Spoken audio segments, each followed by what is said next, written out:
This is part 2 of the Northstar canine training video interview that we did, that I got to do, I should say, with some of the owners of Northstar Canine Training. They're literally magical. It was an awesome conversation. We got talking so much. It was a very long conversation, so we split it into 2 parts. This is part 2. Go check out part 1 and enjoy.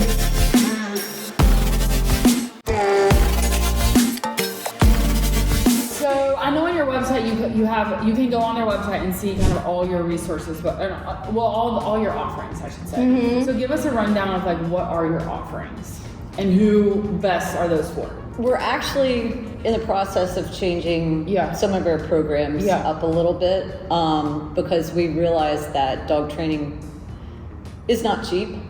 Quality dog training is not cheap, and a lot of our clients, you know, they tell us, hey, I cut out my cable bill. I don't have cable TV so that I could save up for this. And we understand that not everybody can just, you know, write a check for, you know, thousands of dollars to send their dog to adventure camp. So we've actually been meeting the last couple of weeks we want to be different than other trainers in this area. And we want to appeal to all people, even those people who can't really afford the higher, you know, priced programs.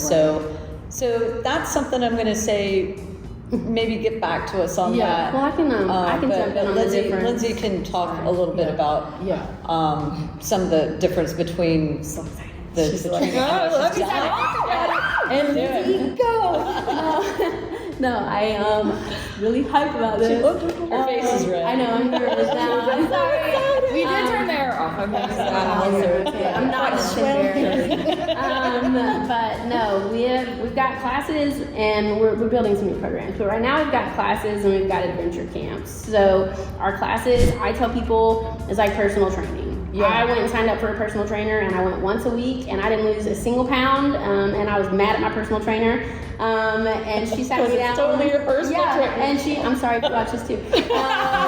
And she told me, like, Lindsay, like, you're not going to lose weight if you come to this class. So same thing with our classes. If you just work your dog while you're in here with us, your dog is not going to learn. It's not. You're going to you're going to know the things, but your dog is not going to make progress if you're not doing your homework. If you're willing to do your homework, I did classes when I trained my dog and I was like the perfect client, and my dog saved my dog's life, which is why I'm here now.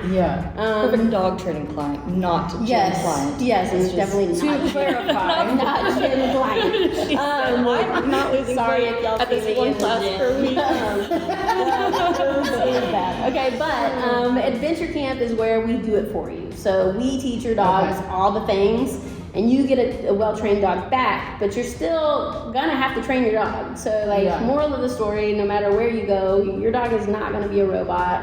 Your dog's gonna be a dog. And so we like to tell people is training is a marathon. It's not a sprint. It's not something that you can just fix. And if somebody's like, I can send you a perfect dog right now, like, it's gonna take time, you know, and like we really pride ourselves in looking for happy dogs, happy owners.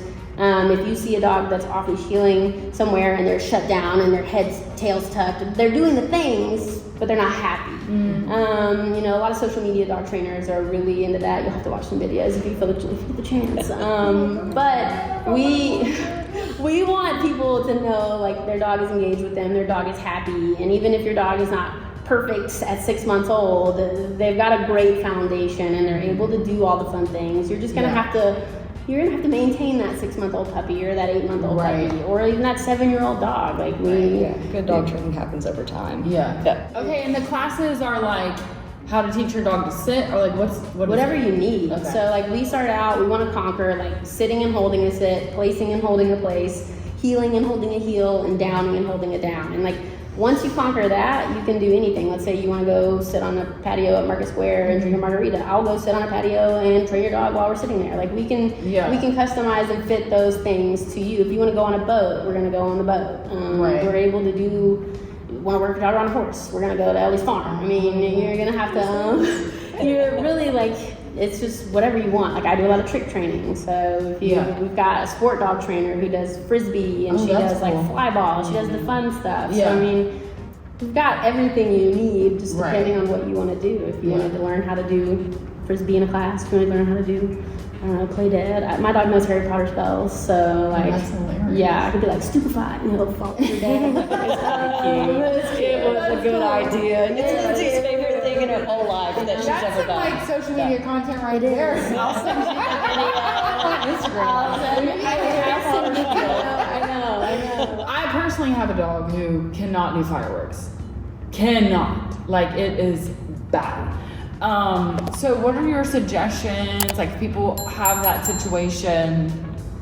That's a good question. And actually, Frank is the perfect model for this. He's like, I can hear you talking about me. Perfect over here, but he can't do fireworks. Yes. I tried really hard to play ball with him, get him used to fireworks as a puppy. Yeah. Any loud noises, like we would always play frisbee and make it a positive thing. Yeah. And it was fine the first probably 2 years of his life, and then once he toppled into 3, I don't know what happened, but he just was not having it anymore. Yeah. And so my goal was just to make him comfortable. And I make sure he goes potty before all the fireworks, because he ain't coming out again. He just won't want to. But people, if you don't spend time like conditioning your dogs to loud noises, or they're already afraid, make sure they're secure. They've gone potty before the fireworks. Yeah. And I like to turn on a sound machine, noise maker for him, some music.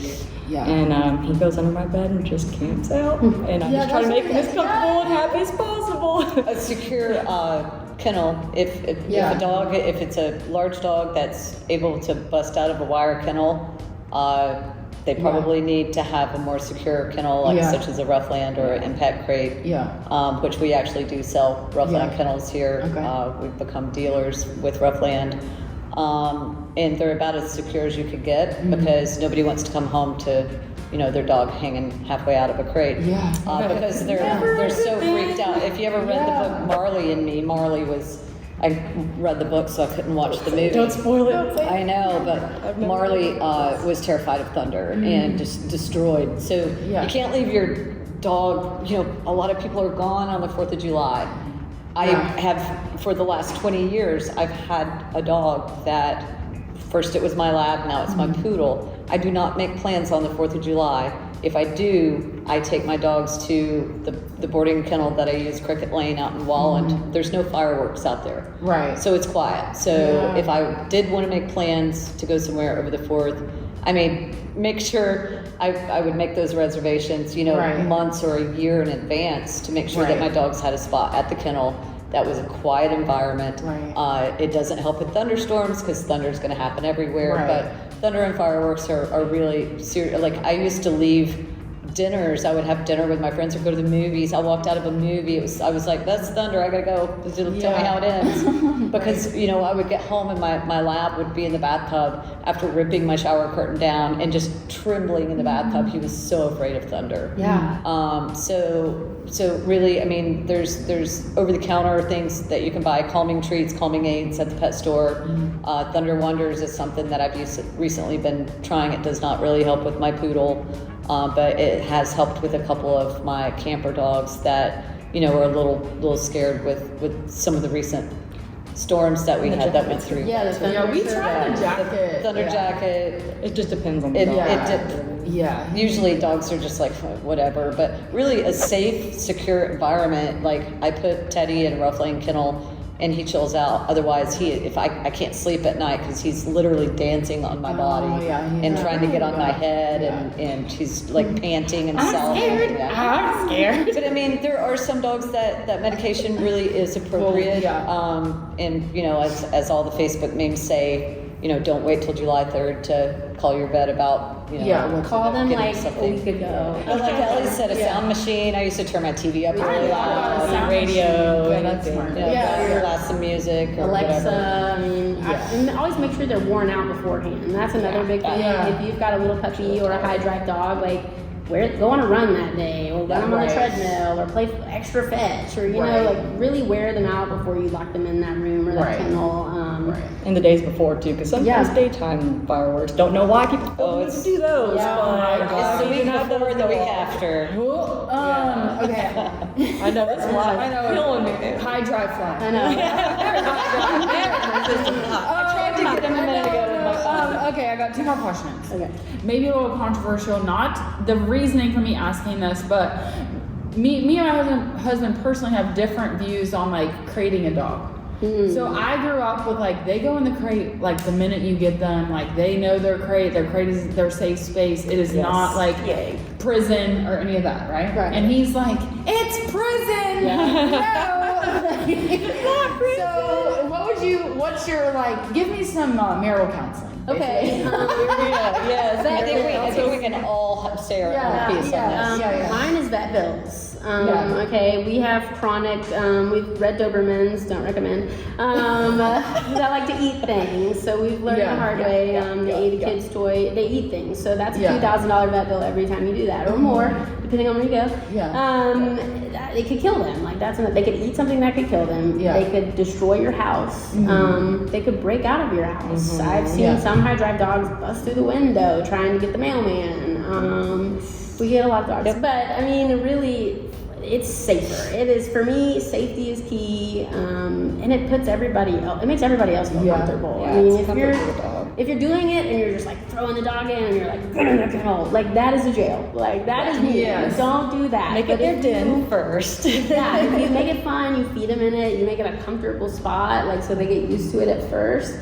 For me, I think that's the benefit. But also, like if you have a dog that's going to kill himself while you're gone, I would crate that dog. Like, I just don't know. Right. I would crate that dog. Okay.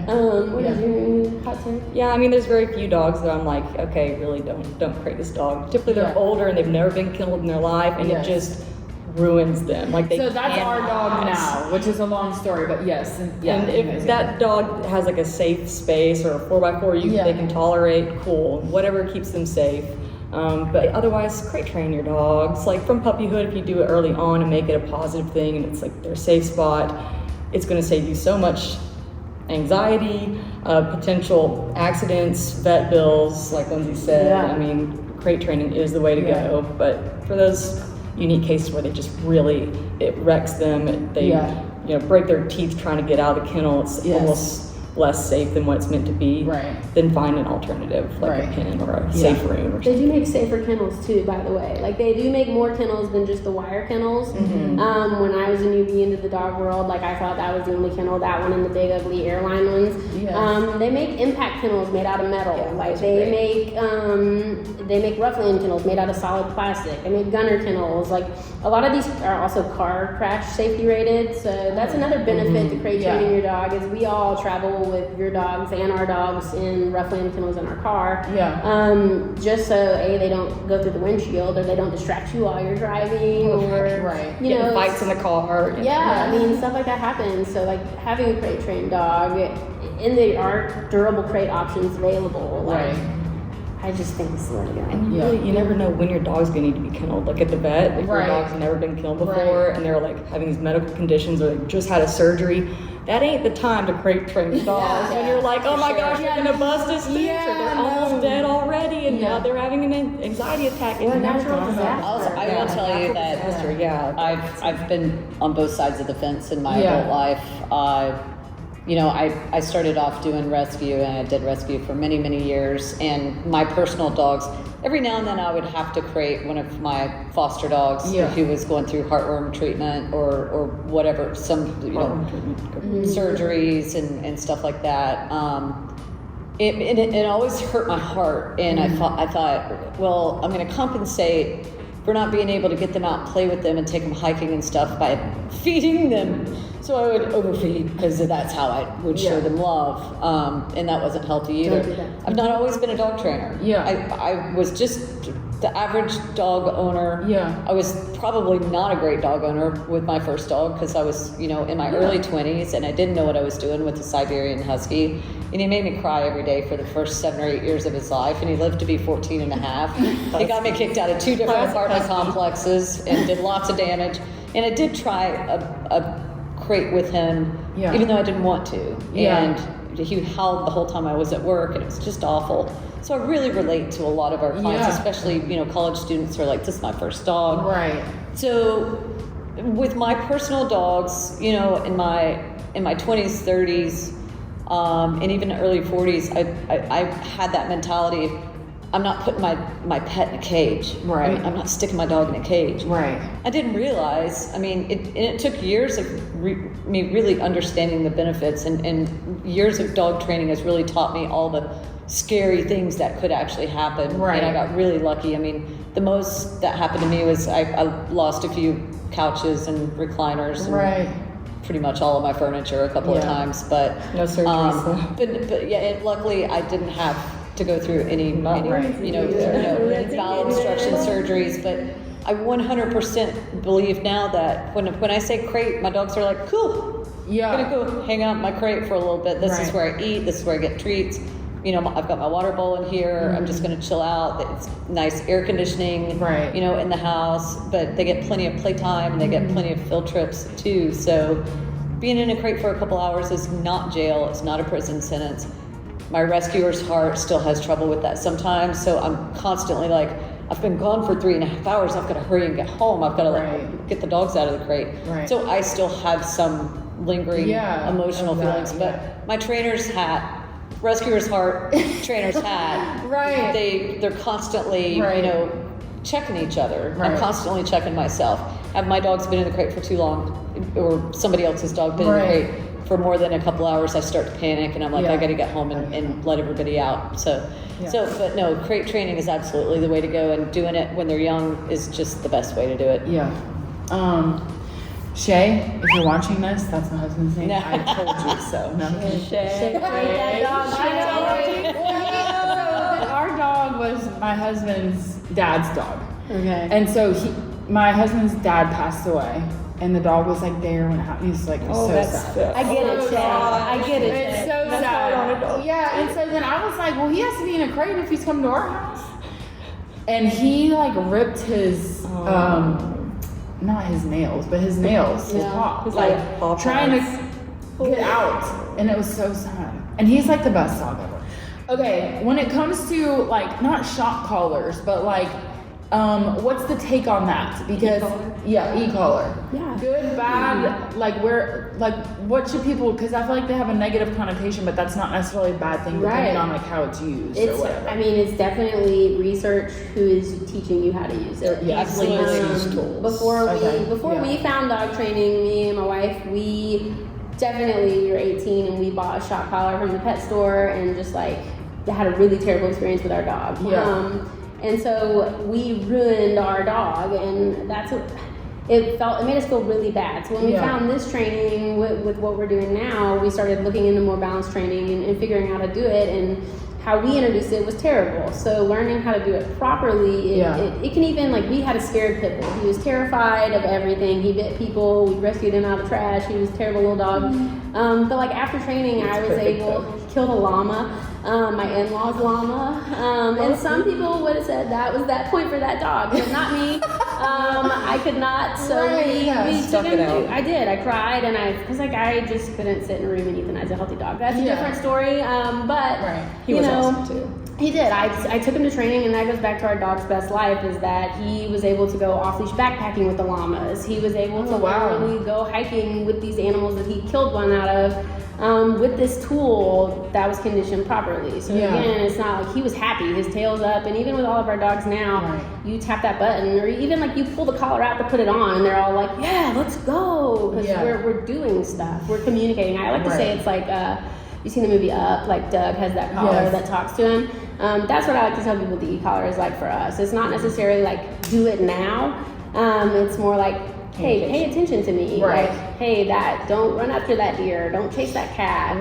Look at me. You know, we use it for fun things. And people don't understand that you can take a terrified dog and still do balance training, e-collar training with it, and then get a confident dog back. So like we do a lot of that rehabbing stuff where we will take, but it's just learning how to communicate. Like that's it brings it all back to communication. They come out, they don't speak dog, they speak dog, they don't speak English. And like, we think we're teaching them English, but they're like our little aliens that they speak dog, you know? And if somebody's yelling at you, sit, sit. And then hitting that button really hard. Of course it's gonna be a horrible way to learn, a horrible tool for them. It's scary, but when you do it right, like it's super fun and it's rewarding, and like we could go off-leash hiking in the woods with our dogs. Like, you don't have to worry about them getting caught on trees with leashes. Or, I mean, and some dogs need a leash, and that's fine too. But like, you're still able to communicate with that dog. Like if your dog, you open your front door and your dog is gonna go, that e-collar gives you the power to either stop it or communicate with it to come back. And most of the time when you teach them to come, they don't try to run away. So that's, but still, it's like if your dog gets loose, you have a way to get it back. And And go ahead. Sorry, for an anxious dog or a scared dog, it actually can be a confidence boost because that e-collar becomes literally you're just touching them. Oh yeah, it's like a redirect maybe, or if you just condition them to understand, like, oh, that sensation is literally just me talking to you. Yeah. And you use it, and I almost use it. I condition it almost positively, where I click the button on a really, really low level that I can't even feel. Yeah. But dogs can. Yeah. And they look at me, I give them a treat, so they start to make that connection. Oh yeah, like okay, that's cool. And also, it's we don't use shock collars. Okay. So the e-collars that we use are actually TENS machines, used in physical therapy. Yeah, It basically just it's a little current that stimulates the muscle in the dog's neck. Yeah. So it's really just like you saying, hey, pay attention, or you just made a mistake, or you just did something you're not allowed to do. We use collar in 3 ways, and it's like Lindsay said, it's just a communication tool. No, that's really cool. The guiding light of communication between you and your dog. It's just one of the tools in the toolbox that we certainly have. And not all Certainly dogs have can different have things. the e-collar, like they just don't tolerate the e-collar, they don't learn well with the e-collar, and that's fine, we find something else for them. The e-collars are not appropriate for every dog, and if any dog trainer ever says that it is appropriate for any dog, or any breed, or any size, or any age, then heed our warning, because not all dogs are appropriate for that. I have a poodle who I cannot put my phone on vibrate, because if my phone vibrates on the coffee table, he freaks out and runs to the other room. Oh, yeah. He's also the one afraid of thunder. Yeah. And I tried to e-collar train him when I first got him years ago, and he's not appropriate. And we do believe that some dogs are not appropriate for e-collar training because they don't have that developmental ability or cognitive ability to understand cause and effect, and it's really like slapping a baby for crying. So we are very, very adamant about this dog is appropriate for e-collar training, this dog is not appropriate. So it, again, is a case-by-case basis. And most dogs are. Most dogs can get it. Some dogs can pick it up within just, 15 minutes. Oh, got it. Got it. Totally understand what this is about. Some dogs you have to do very slow conditioning for them not to be, scared of it, because it is not ever our intention to scare a dog or make things painful. I don't even like to use the word, I never use the word punishment when it comes to dogs. I don't even like the word consequence. I'll use the word correction because it's not fair for a dog. Dogs learn through their mistakes. So they have to make mistakes in order to go, oh, that was a mistake. But we don't do it in a harsh way. We do it in a way that we never want to give correction without giving direction. So when I say, hey, if you listen the first time I ask you to come to me, or if you don't jerk my arm out of the socket and stay right here, beside my leg, you don't ever have to worry about feeling this. So we really help dogs, their selective hearing, and learn to listen and respond the first time you ask them to do something.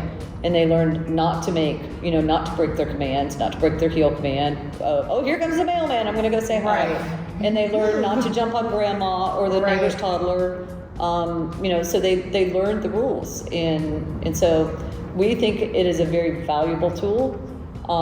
We're able So come to us and we can help. And we're able to give dogs a lot more off-leash freedom with this tool. However, not all dogs are appropriate for it. So. Is there anything that I haven't asked y'all about Northstar canine training that you're like, we have to mention this, or anything I've missed that you want to get out there? I don't know per se about us, but I think if you're looking to do dog training with your dog, there are so many amazing companies in Knoxville. I want people to do research, watch videos, watch what we're doing, watch what they're doing, and find what you like the best with your dog. But also look for red flags. If you see something that's a red flag from us, if you see something that's a red flag from them, if that dog looks like shut down and terrified, look at other people, look at things, be aware. Don't just send your dog off. Look at reviews, there are so many we're taking your baby into our home, and like we are all amazing on our team, and that's what we pride ourselves in. I want to brag, but yes. But you know, like if you do some googling, there are send away camps that like do some really terrible things to people's dogs. Please research. So All you gotta do is Google it, and make sure you're doing like we send daily updates every single day while we've got your dog. We send pictures, we send videos every single day, so you know that your dog is alive. And we've got clients that have sent their dog somewhere else before coming to us, and it's like, I didn't hear from them for 6 weeks. They had my dog for 6 weeks, and I didn't hear about it, and that makes me want to throw up. literally. Yeah, like I would want to know how my dog was doing. Right. So, Every day, every single day. I would And want to know, is my dog in a crate 23 hours and you're teaching them to sit in my backyard by pushing their butt down or feeding them hot dogs? Like, I want to know, what are you doing with my dog? And just show me where you're at with my dog. Show me where my dog is. Making sure they're okay, and like ask questions. How many dogs are your facility going to be training at this time? Right. You know, like I could have 50 dogs at my house. We don't. We have like 2 or 3 at the same time. But like We don't. we don't.